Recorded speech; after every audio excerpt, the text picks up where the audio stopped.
आनंदा कुठे शोधायचे तुला ज्ञानाच्या कठीण मार्गी. हे सुखा आनंदा कुठे शोधायचे तुला या ज्ञानाच्या कठीण मार्गी. तू तर सदैव वसलेला त्या परब्रह्म परमेश्वराच्या श्रीचरणी, त्या परब्रह्म परमेश्वराच्या श्रीचरणी. सर्वांना माझा सादर दंडवत प्रणाम. श्रोते हो, आज आपण हे जे मानवी जीवन जगत असताना, या जीवनामध्ये स्वार्थी जगात आपण जगत असताना आपण असा विचार करतो की या जगामध्ये सुखी कोण आहे. सुख कशाला म्हणावं बरं? सुख म्हणजे नेमकं काय आहे आणि सुखाची व्याख्या आपल्याला समजताना आपल्याला ते आपल्यामध्ये ज्ञान असणं खूप गरजेचं आहे. ज्ञान हे याचे दोनच अक्षरी शब्द आहे, पण ते किती महत्त्वाचं आहे. हे अक्षर ब्रह्म ज्यात सामावलेलं असे ते 2 अक्षर आहेत. म्हणजे ज्ञान ही परमेश्वराची ब्रह्मविद्या ठेवण्याची एक पेटी म्हणजेच ज्ञान आहे. तेषां महं समुद्धरता मृत्यू संसार सागरात. इथे भगवान श्रीकृष्णाने संसाराला सागर म्हटलं आहे. व सर्वज्ञान प्लवेनेव व्रजिनं संतरिष्यसि. इथे ज्ञानाला एक नौका म्हटलेला आहे. आणि या संसाराच्या भवसागरात जर सुखी व्हायचं असेल, या संसाराच्या सागरामध्ये जर आपल्याला सुखानं जर राहायचं असेल तर आपल्यात ज्ञान असणं खूप गरजेचं असतं. आणि या नौकेत बसून, या ज्ञानाच्या नौकेत बसून या ज्ञानेजनाने संसार पार केला व उद्धरले आहेत. हे संसार पार करून सुखासुखाने संसारातून ते उद्धरून गेलेले आहेत. आणि त्याचं एकमेव कारण म्हणजे ते ज्ञान आहे. ज्ञानाने नाशिवंत वस्तूतले दोष आपल्याला दिसतात आणि ते दिसताच आपल्यामध्ये वैराग्य निर्माण होतं. आणि ज्या वेळेस आपल्या अंतःकरणात, आपल्या मनात अशा प्रकारचं हे वैराग्य निर्माण होतं, तेव्हा आपल्याला कुठल्याच गोष्टीचं दुःख होत नाही, कुठल्याच गोष्टीचा आपल्याला आशा राहत नाही, अभिलाषा राहत नाही. पण एखादं भुकेने व्याकुळ झालेल्या माणसासमोर पंचपक्वान्नाचं जेवणाचं ताट ठेवलं आणि तो माणूस, असा विचार करा की तो माणूस 2 दिवसापासून उपाशी होता. पात्रातले स्वादिष्ट पदार्थ पाहून त्याला खूप आनंद झाला, सुख झालं, त्याला सुख वाटू लागलं. त्यांनी जेवायला सुरुवात करणार होताच पहिलाच घास आपला हातात घेतला आणि तोंडाच्या दिशेने ते घासाचा अर्धा प्रवासही झालेला होता. पण हळूच कोणीतरी तिथे आलं आणि त्याच्या कानात हळूचपणे सांगितलं की अरे बाबा, ते खाऊ नको. त्याला एक ज्ञान दिलं, एक सूचना दिली की तू हे जेवण करत आहे त्याच्यामध्ये विष आहे आणि हे ताट मात्र चुकून तुझ्याकडे आलेलं आहे. त्याला हे ज्ञान होताच, त्याला हे माहिती होताच की जेवणात विष आहे. तर हे फक्त ऐकलं तरी पण त्याला एवढ्या दिवसाची जी भूक लागलेली होती, ती भूक मात्र कुठे जाऊन बसलेली होती. त्याला हे एवढं समजलं की या ताटात विष आहे, या अन्नात विष आहे. आणि मग म्हणतो अरे बाबा, बरंच झालं मी खाल्लं नाही, नाहीतर जीवाशी मेलो असतो. अशी एवढी ताकद या ज्ञानाची आहे. ज्ञानाची बुद्धीची आपल्याला जर आपलं जीवन सुखी करायचं असेल तर ज्ञान महत्त्वाचं आहे. आपलं जीवनामध्ये आपलं सुख म्हणजे नेमकं कशात आहे हे कळून घ्यायचं असेल, हे समजून घ्यायचं असेल तर बुद्धी आपल्याला चालवावी लागते. या बुद्धीला ज्ञानाची गरज असते. एकदा एक राज्य होतं, ते छोटंसं राज्य होतं, पण तिथे एक वेगळा नियम होता. दरवर्षी 1 वर्षासाठी एका कोणत्याही माणसाला ज्याची इच्छा असेल त्याला राजा करण्यात येत होतं. मग तिथे एक राजा झालेला होता. ते राजा झाल्या वर्षभर त्याने राज्य केलं. वर्षभर सगळे त्याचे हुकूम मानत होते. पण ज्या वेळेस वर्षाच्या शेवटी त्याला एका जंगलामध्ये, भयंकर जंगलामध्ये तिथे सोडून येत होतं आणि आता त्याला जीवाशी संपवावं लागत होतं. त्याचा तिथं मृत्यू होत होता. ते प्राणी त्याला जिवंत सोडत नव्हते. आणि असं असता 1 वर्षासाठी राजा व्हायला कोणीच तयार होत नव्हतं. पण एकदा मात्र एक ज्ञानी माणूस, एक हुशार पुरुष तिथे राजा होतो. 1 वर्षासाठीच तो राजा होतो आणि त्याला माहिती असतं या राज्यामध्ये मी 1 वर्षासाठी का होईना राजा आहे, पण माझा हुकूम सगळेच ऐकणार आहेत, सगळेच मानणार आहेत, मी जे सांगितलं ते सगळेच करणार आहेत. म्हणून त्याने त्याच्या बुद्धीचा, त्याच्या ज्ञानाचा तिथे वापर केला. आणि तिने काय केलं, 1 वर्षामध्ये ते जंगलात साफसफाई केली, तिथे एक वस्ती तयार केली आणि आपल्यासाठी एक सुंदर चांगलं असं मोठं घर बांधलेलं होतं. आणि जेव्हा त्याला वर्षाच्या शेवटी तिथं सोडण्यात आलं तेव्हा त्याने आपल्या सुखात आपलं आयुष्य घातलेलं आहे. आपलं सुख कशात आहे हे मानव जन्म आपलं सुख कशात आहे हे ज्ञानाने कळतं आपल्याला. या संसारामध्ये दुःख आहे, हे संसार जे आहे हे दुःखरूपी आहे हे आपल्याला माहिती आहे.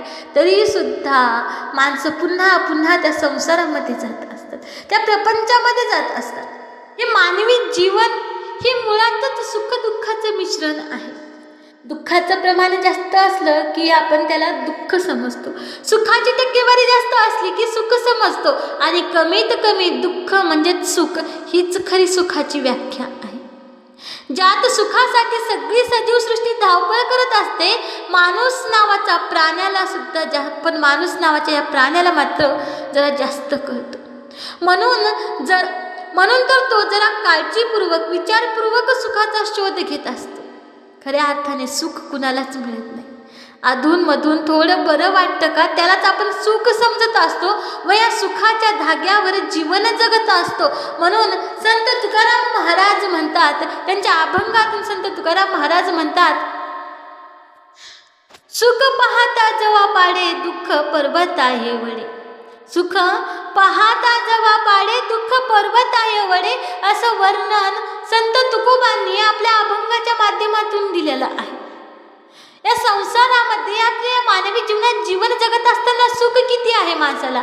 सुख हे जवा एवढं आहे. हे संसाराचे दोष ज्या लोकांना ज्ञानाने दिसले ते संसार बंधनातून मुक्त झालेले आहेत, ते सदोष झालेले आहेत. आणि आपल्याला या संसार बंधनातून मुक्त होण्यासाठी आपण तुलना करणं बंद करावं लागतं. आपण सदैव कोणाशी नाही तर कोणाशी आपण तुलना करत असतो. एकदा एका जंगलामध्ये एक कावळा होता. ते अतिशय आपल्या रंगाला अतिशय कंटाळून गेलेला होता. त्याला वाटत होतं दुसरे पक्षी कसे रंगबेरंगी आहेत, ते कसे सुखात इकडे तिकडे फिरत असतात. पण असा विचार करत असतानाच त्याला नदीतून एक राजहंस दिसलेला आहे. अतिशय सुंदर असा ते राजहंस पाहून ते कावळा त्याच्या जवळ जातो आणि म्हणतो, अरे तू किती सुंदर आहेस रे, तुझ्या एवढं सुंदर मी आजपर्यंत कोणीच बघलं नाही. तुला किती सुख आहे, तू किती सुखात राहत आहे. लोक तुला बघण्यासाठी लोक तुला पाहून आनंदित होतात, आणि मग लोक जर तुला पाहून आनंदी होत असतील तर तू किती सुखी असेल. तेव्हा त्या कावळ्याला ते राजहंस म्हणतो, नाही रे कावळ्या, तसं काही नाही. माझं दुःख तुला काय माहिती, आणि तू या जगात बघा ना कोणीच सुखी नाही. आपल्याला वाटतं दुरून की आपण सुखी नाहीत, पण दुसरे सुखी आहेत की काय. तसंच या कावळ्याला वाटू लागलं. आणि ते राजहंस म्हणतो, तसं काही नाही रे कावळे दादा, तुला सांगू का, मला पण आधी थोडंसं तसंच वाटत होतं मी सुखी आहे काय की, पण मी जेव्हा त्या पोपट्याला बघितलं का, त्याचा किती सुंदर हिरवागार रंग आहे, त्याची लाल लाल चोंच आहे, आणि ते किती उंच आकाशात उडत सुद्धा आहे, आणि मला त्याच्याकडे पाहून वाटलं इथे हे राजहंस सुद्धा त्या पोपट्याशी तुलना करत होता. आणि मग कावळ्याला वाटतं खरंच या जगातील सगळ्यात सुखी आणि सुंदर जर पक्षी कोणी असेल तर तो पोपट आहे. ते पोपट्याजवळ गेलेला होता. पोपट्याला म्हणतो, अरे पोपट दादा, तुझा किती सुंदर रंग आहे, तुझी लाल चोंच आहे, आणि विशेष म्हणजे तुला त्या झाडासारखा रंग भेटला, तुझी कोणी शिकारही करू शकत नाही. तेव्हा ते पोपट म्हणतो, नाही रे, मला पण असं वाटत होतं, पण मी जेव्हा एकदा त्या एका वनामध्ये मोराला नाचताना बघितलं का, तेव्हा मला खूप सुख झालं, आणि तेव्हापासून मी खूप दुःखी आहे, कारण मला त्या मोरासारखं का बरं दिलं नाही देवानं सौंदर्य.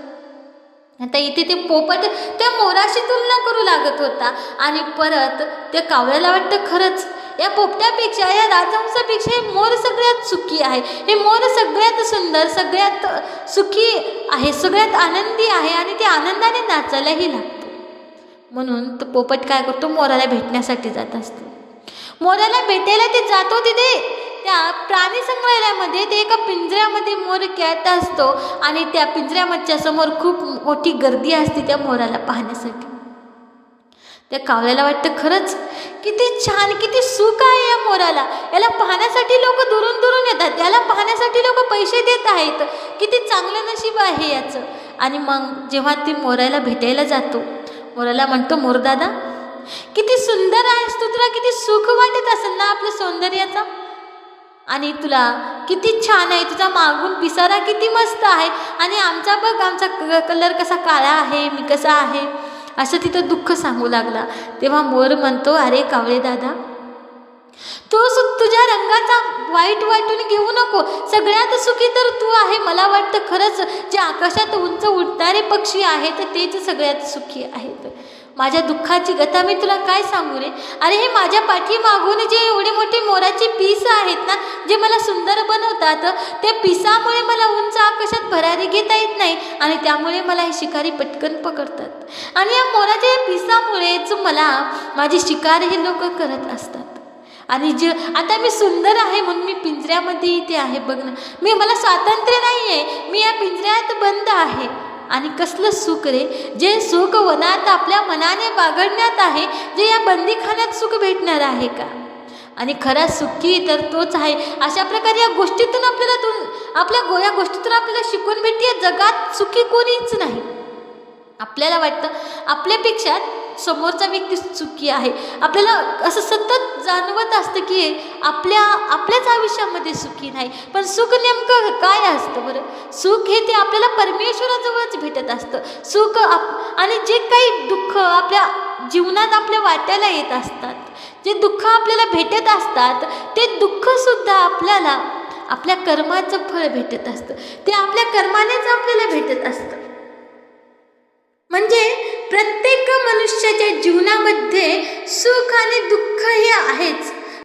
दुःख हे पर्वता एवढे आघात येते, आणि मनुष्याकडे सुख आहे, परंतु ते क्षणिक आहे. मात्र दुःख आले की ते सरत नाही. प्रपंचातील मनुष्य सुख मिळावं म्हणून धावाधाव करतात, परंतु सदोदित दुःख भोग हे त्याला भोगावेच लागतात. जन्माला येणाऱ्या प्रत्येक जीवाला दुःख भोग आहे, ते भोगावेच लागतात. याचं कारण म्हणजे पूर्वी अनेक जन्मात केलेली वाईट दोषरूप केलेली जी कर्मे आहेत, ही पुढील जन्मात दुःखरूपाने फेडावी लागतात. म्हणून सर्वज्ञ श्री चक्रधर स्वामी म्हणतात, जीवाने पूर्वजन्मात केलेले जे दोष इतके भयंकर आहेत की जर आम्ही या जीवाचे दोष जर सांगितले ना, तर ते ऐकून पोटात सुरी खुपसून तो स्वतःचाच आत्मघात करून घेईल. म्हणून परमेश्वर आज्ञेने ओळखली माया अशा दोषरूप क्रिया केलेल्या प्रमादिया जीवाला आदिदैविक, आदिभौतिक आणि आध्यात्मिक असे त्रिताप भोगवते, आणि तिन्ही तापाने त्याला जर्जर करते, आणि तिन्ही तापाचे दुःख तो जीव भोगतो. सर्वज्ञ श्री चक्रधर स्वामींनी हे मायाकाराच्या दृष्टांतातून आपल्याला याचं निरूपण केलेलं आहे. म्हणून प्रत्येक जीवाला दुःख भोग हे आहे, ते भोगणे आहेच. म्हणून या दुःख भोगातून आणि या जीवाची त्या दुःख भोगातून जर सुटका कोणी करत असेल, त्या दुःखातून आपली सुटका करून आपल्याला आनंद, सुख कोणी प्राप्त करून देऊ शकत असेल, तर तो फक्त आणि फक्त परमेश्वरच आहे.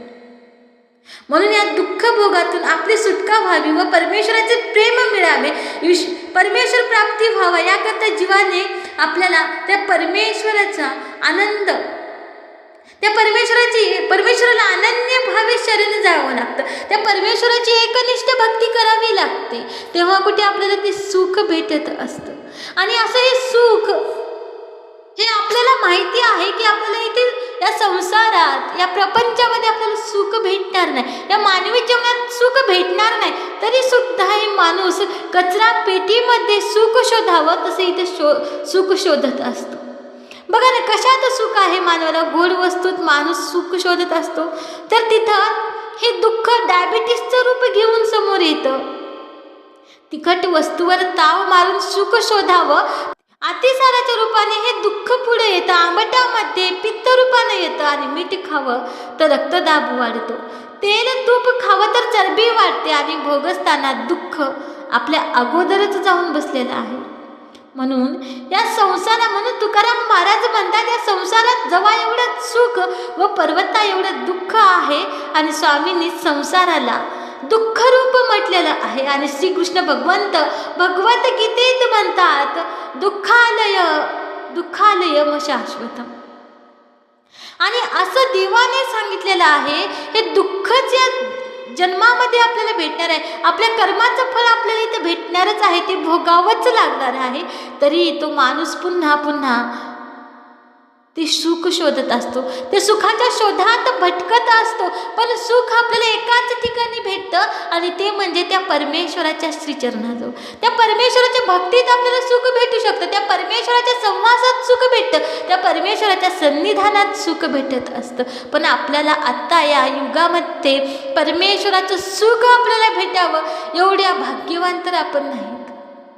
पण आपल्या पूर्वजांनी जो साठा आपल्यासाठी ठेवून दिलेला आहे, म्हणजे त्या परमेश्वराच्या लीळा चिंतन केल्यानं, त्या परमेश्वराच्या लीळाचं चिंतन केल्यानं, श्रवण केल्यानं, त्या लीळा आठवल्यानं, त्या तितक्यापुरतं आपल्याला ती लीळा आठवता वेळेस, त्या लीळेचं श्रवण करते वेळेस, त्या लीळा स्मरण करते वेळेस, ती लीळेचं ते भाग आपण ऐकते वेळेस आपल्याला एक वेगळ्या प्रकारचा आनंद होतो, एक वेगळ्या प्रकारचं सुख होतं. म्हणून परमेश्वराशिवाय आपल्याला या जगामध्ये कुठेच सुख नाही. आणि सुख जर शोधायचं असेल तर आपल्याला त्या परमेश्वराच्या भक्तीत लीन व्हावं लागतं. जसं इथं हे गोपाळ झालेले आहेत, तसे या गोपाळाला स्वामींनी त्यांच्या सन्निधानामध्ये सुख दिलेलं आहे. ती लीळा आपण आता श्रवण करूया. गोपाळ समवेत खेळ खेळणे, ही लीळा कुठली आहे माहिती आहे? ही लीळा कोल्हे काकडा येथील आहे. ते वडनेर भुजंगजवळ हे गाव आहे. काकडा नावाचे गाव, तिथे एक तळे होते. 4 गावाचे गोपाळ तिथे गायींना पाणी पाजण्यासाठी घेऊन जात असत. आणि सर्वज्ञ श्री चक्रधर स्वामी परिभ्रमण करीत करीत तिथे आलेले होते. आणि एका बाभळीच्या झाडाखाली देव तिथे बसलेले होते. आणि अचलपूरच्या रामधरणा राजाने स्वामींना त्रिवडी वस्त्र अर्पण केलेले होते. त्रिवडी वस्त्र म्हणजे 3 पदर जोडून शिवलेले वस्त्र.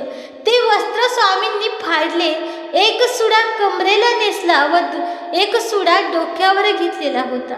म्हणजे सुडा म्हणजे 4 हात वस्त्राचा तुकडा आणि उरलेल्या वस्त्राचे, आणि जे वस्त्र उरले होते त्या उरलेल्या वस्त्राचे देवाने तिथे लहान लहान तुकडे केलेले आहेत. मग स्वामी तिथे आलेल्या गोपाळांना म्हणाले, गोपाळ हो, या इकडे आपण खेळ खेळूया. या गोपाळांना तर इथे देवांना आनंद द्यायचा होता, त्यांना सन्निधान द्यायचं होतं.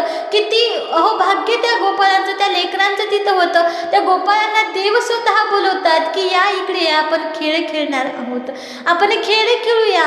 आणि खेळाचे नाव काढल्याबरोबर सगळे गोपाळ तिथे आलेले होते. खेळ म्हणले की लेकरांना खूप आवडत असतो. आणि त्याच प्रकारे ते देवाने खेळाचं नाव घेऊन लेकरांना, त्या गोपाळांना बोलवलेलं होतं. तेव्हा त्यांना खूप आनंद झालेला होता. म्हणून आनंदाने ते देवाकडे आले. आणि आता स्वामी त्यांना म्हणाले, आम्ही दुकानदार होऊ आणि तुम्ही ग्राहक व्हा, असा खेळ आपण खेळूया. गोपाळ म्हणाले, स्वामीला म्हणतात, जीजी पण आमच्याजवळ खरेदी करण्यासाठी पैसे नाहीत ना, पैसे लागतात. तेव्हा इथे बघा, देवाचा खेळ आणि देवा आणि या लेकराच्या गोपाळामध्ये खेळ चाललेला आहे. आणि या खेळात सुद्धा त्यांना किती आनंद होत आहे, किती सुख वाटत असेल त्या लेकरांना, त्या गोपाळांना. आणि देवासोबत आपल्याला सुख शोधण्यासाठी कोणत्याच गोष्टीची, कोणत्याच वस्तूची आपल्याला गरज पडत नाही. कुठूनही मार्ग निघतो, कसाही मार्ग निघतो. आता हे गोपाळ म्हणतात आमच्याजवळ पैसे नाहीत. तेव्हा स्वामींचं उत्तर बघा, स्वामी म्हणतात काय पैसे नाहीत, बाबळीच्या बिया घ्या, त्याचे दाम करा आणि चिंचोकाचे ह्याचे आसू करा. म्हणजे पूर्वीच्या काळी त्या पैशाला आसू व दाम ही पूर्वीची ती नाणी होती. मग गोपाळांनी खूप सारे असे चिंचोके गोळा केले, बाबळीच्या बिया जमा केल्या, त्याची नाणी म्हणून त्यांनी उपयोग केलेला होता. स्वामी आता दुकानदार झालेले होते. या विश्वाचा मालक परब्रह्म परमेश्वर आता इथे दुकानदार झालेले आहेत. आणि गोपाळ आता इथे त्यांच्याकडून वस्त्र खरेदी करण्यासाठी आलेले आहेत, ते ग्राहक झालेले आहेत. स्वामींनी वस्त्राच्या घड्या मांडल्या, वस्त्राची घडी घडी अशी उघडी करून ते गोपाळांना दाखवू लागले. आणि गोपाळांनी ते वस्त्र घेतले आणि आसू दाम ते स्वामींना देऊ लागले. असा खेळ आता तिथे सुरू झालेला आहे. असा आनंदमय खेळ, सुखमय खेळ तिथे सुरू झालेला आहे. प्रत्येकाच्या चेहऱ्यावर एक आनंद हसू आहे, प्रत्येकाच्या चेहऱ्यावर एक सुख उमटून आलेलं आहे. आणि त्या सुखात सगळे असे आनंदित आहेत. ते खेळ सुरू झालेला होता. आता गोपाळ ग्राहक झालेले आहेत. आता ते खेळ संपत आला. आता स्वामी त्या गोपाळांना म्हणतात, आता आम्ही ग्राहक होऊ, तुम्ही दुकानदार व्हा. बघा, आता हे विश्वाचा मालक परब्रह्म परमेश्वर तिथं आता त्या गोपालासमवेत खेळ खेळत असताना आपण ग्राहक झालेले आहेत आणि ते गोपाल आता दुकानदार झालेले आहेत. स्वामी ग्राहक झाले आणि स्वामींनी त्या वस्त्राच्या सर्व घड्या खरेदी केल्या. नंतर गोपाळांना परत दिला आणि त्यानंतर ते गोपाळांना त्या परत दिल्या.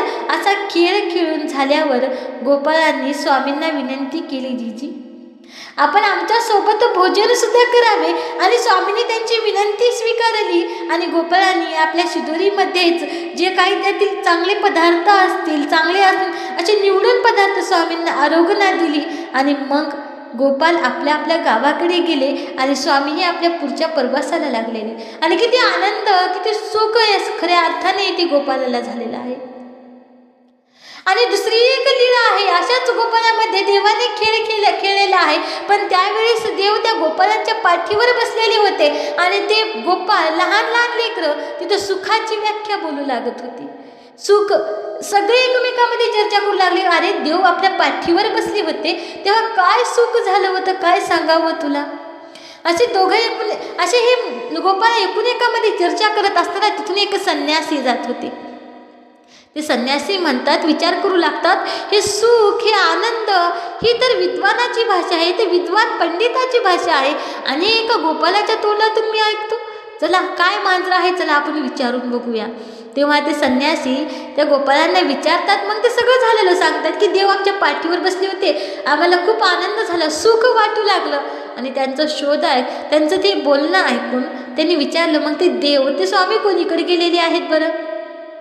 आणि त्या संन्यासाने स्वामींचा शोध घेतला आणि त्या गोपाळामुळे त्या संन्यासालाही स्वामींचं सन्निधान लाभलं, स्वामींचं दर्शन झालं आणि तिथे त्या संन्यासालाही सुखानंद झालेला आहे.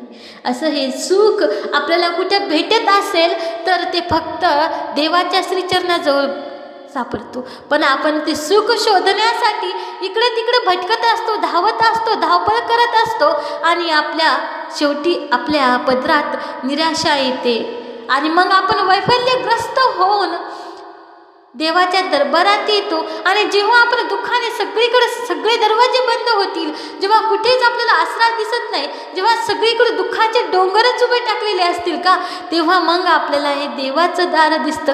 तेव्हा एकमेव आपल्याला आधार वाटतो ते म्हणजेच ते परमेश्वराचा. आणि तेव्हा कुठे आपले डोळे उघडतात, खरं सुख तर याच्यात आहे, खरं सुख तर आपल्याला इथेच आहे, खरं सुख तर ईश्वराच्या भक्तीत आहे, खरं सुख तर ईश्वराच्या सन्निधानात आहे, खरं सुख तर देवाच्या लीळादानात आहे. बाकी मी एवढंच बोलेल. दंडवत प्रणाम. ही लीळा कशी वाटली ती कमेंटमध्ये नक्कीच कळवा.